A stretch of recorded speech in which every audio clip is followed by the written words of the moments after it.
Hello, this is Dr. Grande. Today I'll be analyzing the case of Matthew Ecker and Alexandra Pennig. I'll look at the background of this case first, move to the timeline of the crime, then offer my analysis. Matthew Philip Ecker was born on September 13, 1978, and lived in Fergus Falls, Minnesota. This small town is in western Minnesota, about an hour southeast of Fargo, North Dakota. Matthew worked at a medical clinic as a nurse practitioner. He was married with 4 children. In 2020, Matthew met a woman named Alexandra Lee Pennig, who went by the name Alex. She had been born on December 22, 1989. Alex worked as a nurse in the same medical clinic as Matthew. She had just become a nurse in 2019 after having a history of mental health difficulties, including the excessive use of substances. Matthew and Alex started having an affair. During this relationship, Alex dated other men.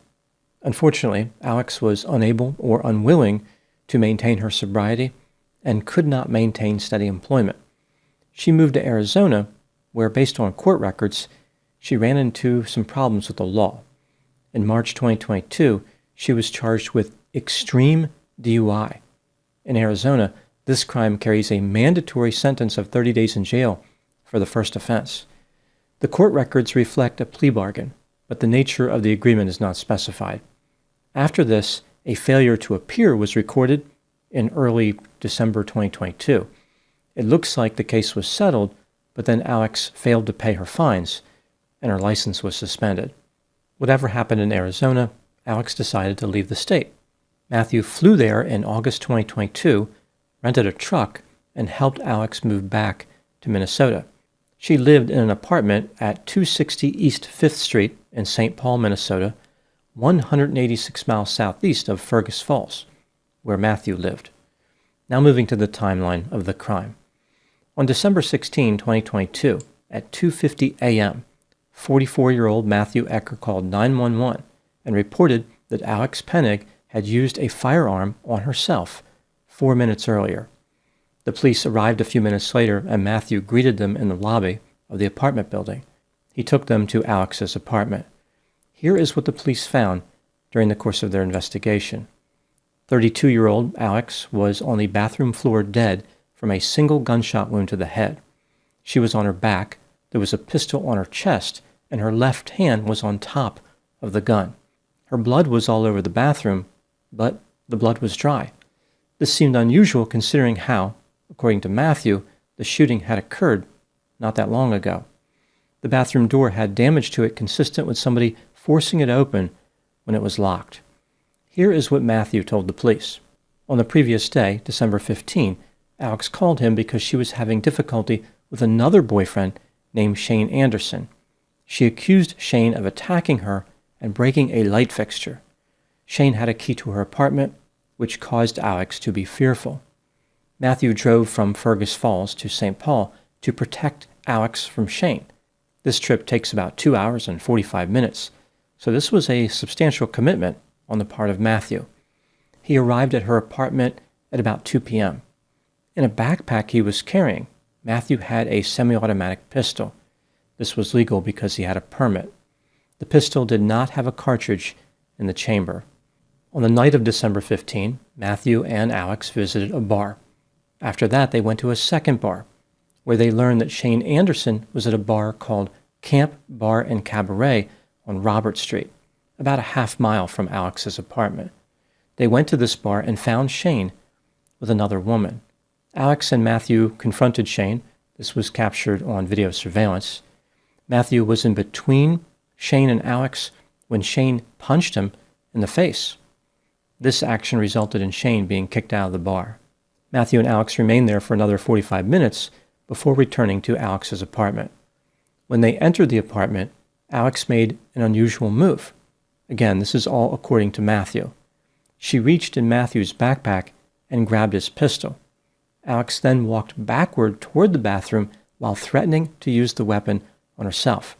She entered the bathroom, locked the door, and 2 seconds later, Matthew heard the gun discharge. In response to this dramatic and frightening development, Matthew made his way to the bathroom and broke the door in with his shoulder. After becoming worried because his pistol was used in the killing, he picked up the pistol and put it in his backpack. Matthew then changed his mind. He removed the pistol from his backpack and placed it on Alex's chest. The police examined the surveillance video from the lobby of the apartment building. Matthew and Alex arrived there at 2:04 a.m. on December 16. They left at 2:24 a.m. and returned at 2:28 a.m. It looked as though they may have been frustrated when they entered for the second time. The medical examiner ruled Alex's manner of death as undetermined, but the police believed this was a homicide. Matthew Ecker was arrested and charged with murder. On February 16, 2024, Matthew was found guilty of second-degree intentional murder. On April 3 of that same year, he was sentenced to 30 years in prison, but he did get credit for 57 days in jail.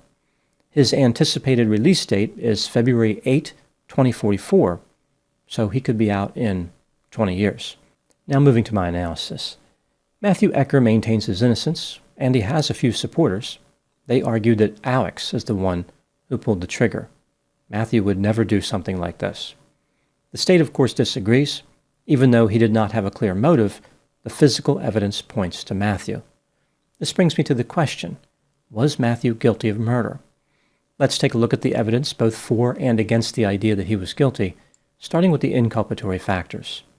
At the time of Alex's death, she was having an affair with Matthew. She was addicted to substances, and Matthew had been writing her prescriptions for drugs like Valium and Adderall. Although this is not illegal because Matthew was a nurse practitioner, it is unethical due to his relationship with Alex. This gave Alex leverage over Matthew.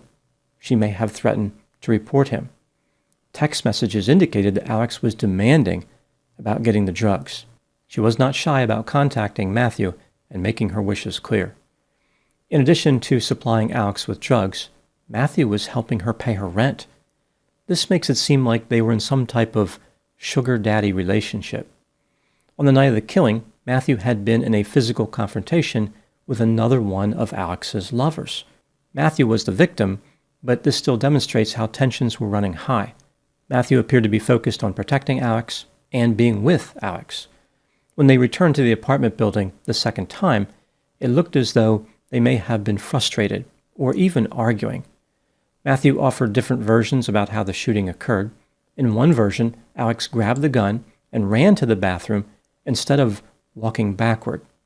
Matthew had different stories about where he was standing when the gun discharged, whether he touched the gun, and whether he performed CPR.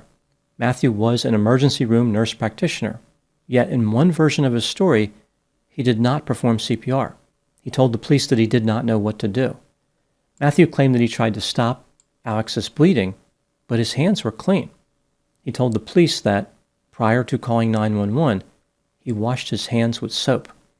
When the police checked the bathroom, they found that the sink was dry. This makes it seem like Matthew was trying to destroy evidence. In every version of Matthew's story, he had to break the bathroom door. This means that when the gun discharged, Alex was completely inside the bathroom and behind the door.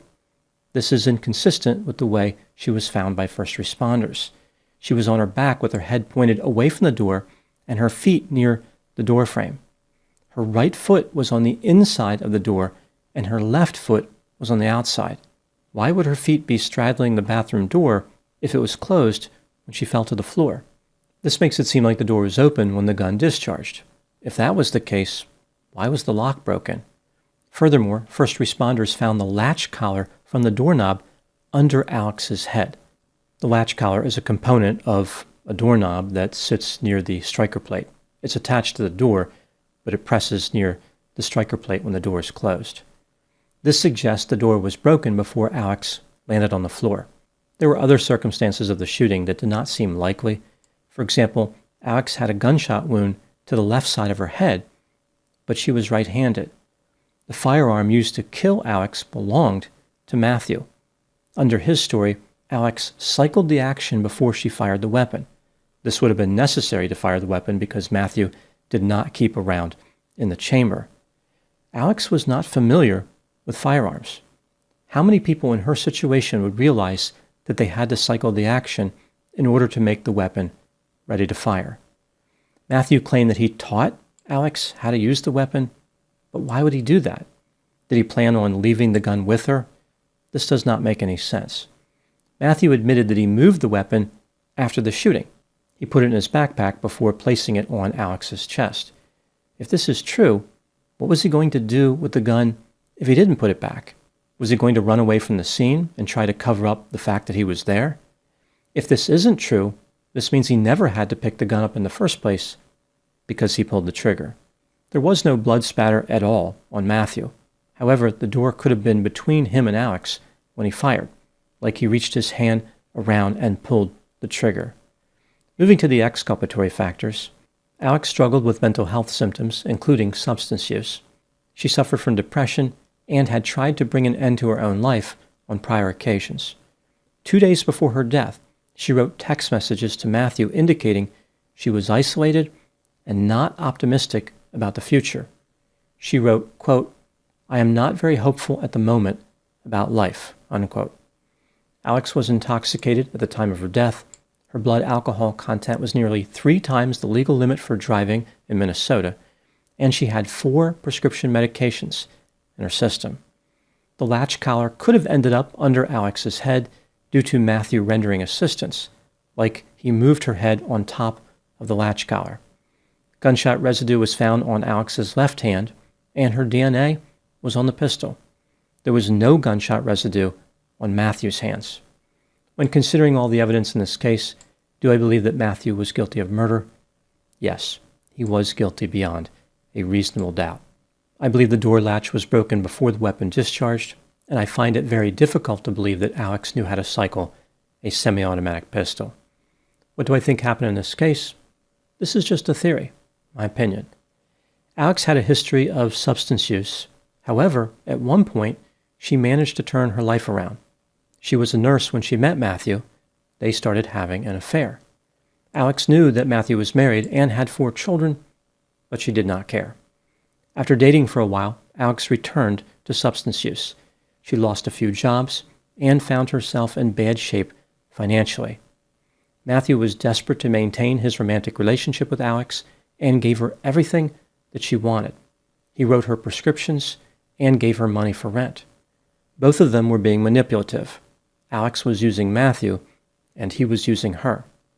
Matthew wasn't too happy that Alex was seeing other men. He unwisely confronted Shane in a bar. Perhaps Matthew was trying to show Alex that he was a tough guy, and he could protect her. Like maybe Alex should select him as a romantic partner instead of somebody like Shane. When Matthew and Alex returned to her apartment, some type of argument occurred. Alex may have rejected Matthew romantically, or maybe she threatened to report him. Whatever happened, Matthew became angry. When Alex locked herself in the bathroom, Matthew broke the door. The left side of Alex's body was against the door as she tried to prevent Matthew from entering the bathroom. Frustrated, Matthew reached the gun around the door and fired. This is why he struck the left side of Alex's head.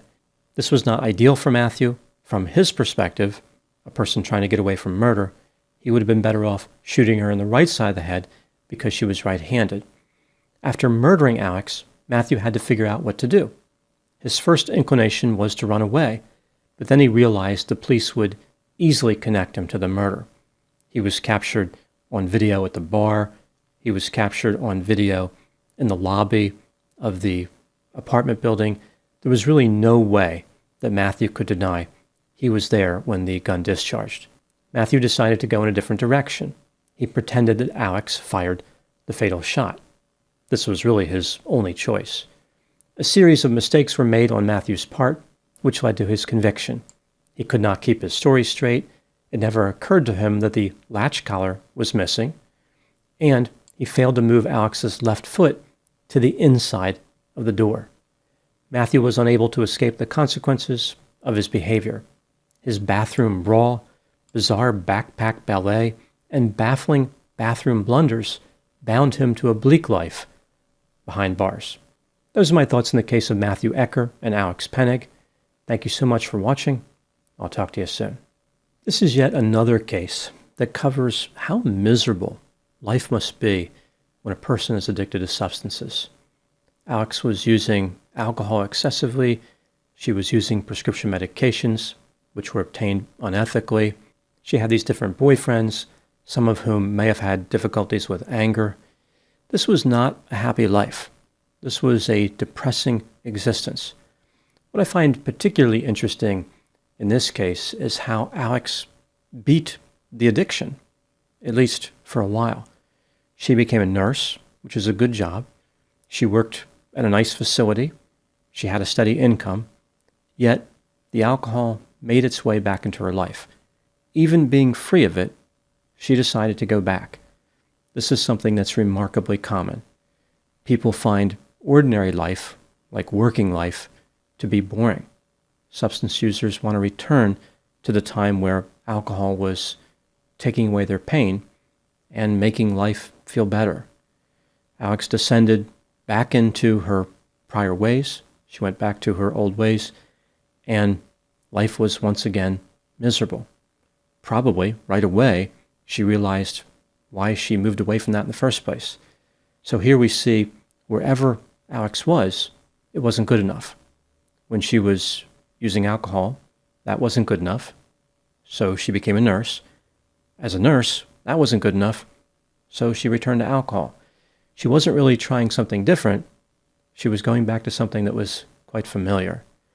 Her life was really chaotic, and that invites characters in, often, who are not good for the person, right? Like, so she had Shane in her life, she had Matthew in her life, and we see a lot of drama and tension, a lot of emotional dysregulation. There was just too much drama. There was just too much conflict going on. Introduce a weapon into that, as Matthew did, and we see a lot of trouble. So even though Alex may have laid some of the framework for this disaster, this was Matthew's fault for bringing a weapon into the situation. He should have never taken his firearm from his home to St. Paul. It just didn't make any sense at all. He made the situation much more dangerous than it needed to be. Something happened in this apartment, and Matthew pulled the trigger.